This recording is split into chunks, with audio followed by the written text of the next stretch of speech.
So let's discuss hedge funds. Wow, here's something. Entering Greenwich, speed limit 2% and 20%. All right, we'll come back to that joke. Greenwich, Connecticut is basically a home to a lot of hedge fund managers who live in that area and who have offices in that area. A lot of the hedge funds here in the United States are based in the New York City area, and there seems to be a concentration around Greenwich, Connecticut in particular. There are actually different types of hedge funds. There are five main types of strategies. You don't need to know these strategies, but basically, long short strategies are basically actually hedging strategies. The original hedge funds actually hedged against market downturns. But there are other types of strategies. Everything from, for example, there are funds that invest in companies that are have just gone into bankruptcy. So they want to buy up the shares of stock and look for the liquidation of that company to make a return, for example. Um, there's all different types of strategies out there. Um, so let's compare hedge funds versus mutual funds. Well, mutual funds are registered with the SEC. Hedge funds are not. They are private investment vehicles. Investors in mutual funds can put in very small dollar amounts, typically even as low as $1,000 to invest in a mutual fund, or an exchange traded fund even less than that. Hedge funds, typically the minimum investment is $1 million or up, so these are basically accredited investors that invest in them. Mutual funds have an unlimited number of investors. You can have thousands or millions of investors in a mutual fund. Hedge funds, there's a maximum of 499 limited partners there. Hedge funds, one of the things, because they're not very carefully um, regulated and overseen and inspected very well, mutual funds, for example, all of the assets at that mutual fund have to be held at an independent custodian for the most part. But hedge funds, that's not the case. And they're not, because they're not inspected, you'll see hedge fund managers actually take off with the cash sometimes. And for example, this particular hedge fund manager, Bayou Hedge Fund Group, uh, he faked his death to avoid prison time. He left his SUV abandoned on a bridge with the words "Suicide is painless" written on the dust of the windshield. Authorities never presumed him dead and continued the search. The loss at his hedge fund was estimated at $350 million, the amount that investors lost or so. And in fact, he was eventually caught and put in jail. Another big scandal involving another hedge fund that basically the managers took some money was SAC Capital and the like. So a little cartoon here. It says, "Well, this is all that's left of the hedge fund." Yeah, that could very well be the case. Because they're not very closely regulated, uh, people can take off with the money. It makes it very difficult if you're an investment advisor to do diligence on a hedge fund. Due diligence is the term I'm using, because how do you go and basically verify that the assets are in fact there without actually going physically to the office and looking at statements and the like? And even then, sometimes things could be falsified. The biggest hedge funds here in the United States, the biggest one is Bridgewater Associates. It's based out of Connecticut. No surprise there. AQR Capital Management, something called the Man Group, Renaissance Technologies, JP Morgan, one of the big broker dealer firms, has an asset management division. They put together a lot of hedge funds, and there's others as well. The big problem with hedge funds is probably the fees. There's something called 2 and 20. Remember that from the very first cartoon? That means that there's a management fee that's paid to the manager of the hedge fund, 2% of the value of the assets of that fund every year. Compare that with a low cost index fund where you might be paying 10 basis points, not 200 basis points. Um, or 0.1% compared to 2%. But on top of that, there's a performance fee, also called an incentive fee. So if the mutual fund goes up in value, the manager can get 20% of that gain as well.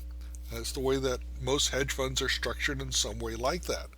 So if the hedge fund goes down in value, the manager still gets the 2%, but there's no incentive fee, and the manager does not have to get any money back.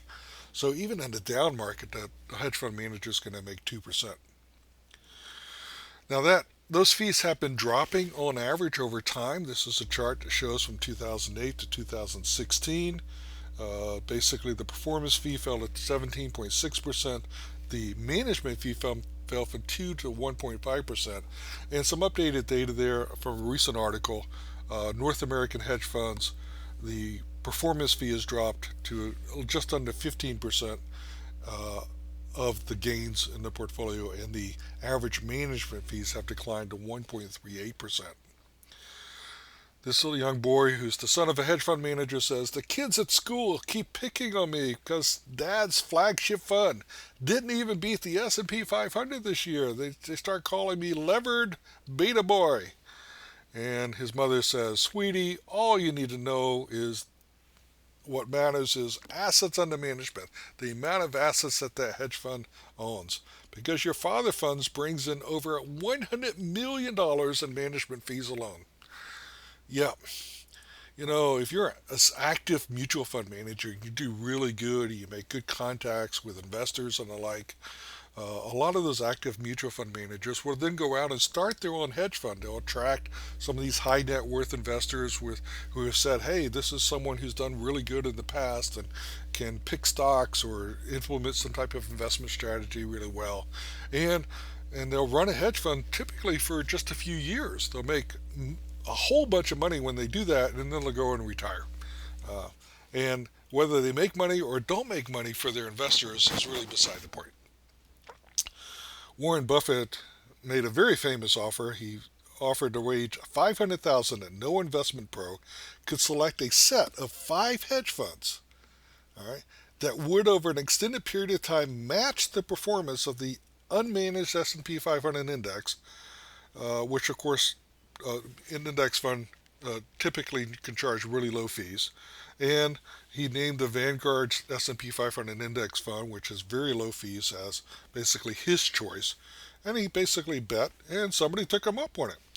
Protege Partners LLC put him up on that, and they each put in money to make that bet. The stakes were there, and basically the money would eventually go to charity, and there was the actual bet itself in terms of the language that we used over a 10-year period commencing on January 1st, 2008 and ending on December 31st, 2017.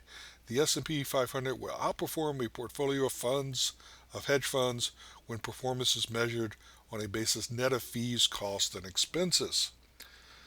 Well, one of the things you should know here, January 1st, 2008, that was right before the stock market fell off the cliff. 2008 and into early 2009. So this is like probably the best time ever to be a hedge fund manager, because one of the big attributes of hedge funds is they say we do a lot better when the market goes down. And in fact, there were 5 different funds chosen, and in 2008, all the way to the right, the S&P 500 index fund went down 37%. All of the hedge funds that were chosen by the person on the other side did better than that. Still had down, but did not go down as much. But by the end, over that entire 10-year period, the S&P 500 index fund was up 85%, and none of the hedge funds, not one of them, beat the S&P 500 index fund. Only one of them even came even remotely close at 63%. Look at the very low returns for the rest. So yes, Warren Buffett had his trophy, had won the bet, and his charity was able to secure a nice little reward as a result of that. So one of the questions is, how did hedge funds get to be so attractive? Well, very early on in the hedge fund universe, probably way back in the 1970s, hedge funds seemed to do better. But there was actually a very limited number of hedge funds at the time, and they were using some investment strategies in a market that was not really going up much at the time. So it's possible that the investment strategies that they were using had not been duplicated by a lot of investors, and in fact, as a result, they did really well. But as more and more people started forming hedge funds, and we had more and more out there, then the advantages of those strategies basically may have disappeared. So that might be one of the reasons for the fact that hedge funds, who, which at one point did do very well, seem to have done a lot worse more recently. Cliff Asness, one of the investment researchers and speakers out there that I follow very closely, wrote in 2018, the reason to worry about hedge funds, because they had been underperforming the stock market, is decidedly and emphatically not that they failed to keep up with the stock market over this 9 year bull market at the time. The reason to worry is the evidence that there are correlations to traditional active stock picking. In other words, hedge funds have basically become actively managed stock funds, picking stocks and the like. Hedge funds are no longer what they once were, which was basically using different types of investment strategies to actually hedge against the market or do other things. And given that traditional active stock picking is such a consistent long term disappointment, and we'll be studying that soon, he said, this ain't good. Yeah. In fact, the hedge fund industry has had closings for more hedge funds have closed than have opened for 5 years straight now. The biggest hedge fund out there is run by Ray Dalio. You may have read his book Principles, which is a fantastic book to read. Uh, he basically article published just a couple of days ago saying he didn't know how to navigate the coronavirus stock market sell-off. He should have cut all risk. And basically, Bloomberg reported that his fund had lost 20% at one point this year, whereas in comparison, the S&P 500 index was down 16% in the first 3 months of the year, as of the date that they surveyed this. Now that doesn't mean that all hedge funds did poorly. In fact, I think probably there are some hedge funds that did really well. Morgan Stanley looked at this just today. An article came out and basically said that hedge funds across all strategies were down an average of 7.6% worldwide, compared to a decline in a Morgan Stanley Capital Investments World Index of stocks of around 20% at the time. Um, so you would expect hedge funds, because they're using different strategies that are not always investing so much in publicly traded stocks, to when the stock market goes way down, to not uh, be as exposed to stocks as they are, and perhaps do a little bit better. Bridgewater again had lost about 20% year to date, which is matching basically the world index. But this other hedge fund called Saba Capital Management reported a 33% gain in March, bringing its year to date gains to 67%, which is pretty amazing. Uh, so, what did you learn about hedge funds today? I hope that you learned this. One is 2 and 20. What is 2 and 20? 2% management fee, 20% performance fees, and because of those fees, primarily more than any other thing, hedge funds are going to underperform. What else did you learn? Just say no. Don't invest in hedge funds. All right, that's the end of this tape, and look forward to you working on your class preparation assignment. Thank you.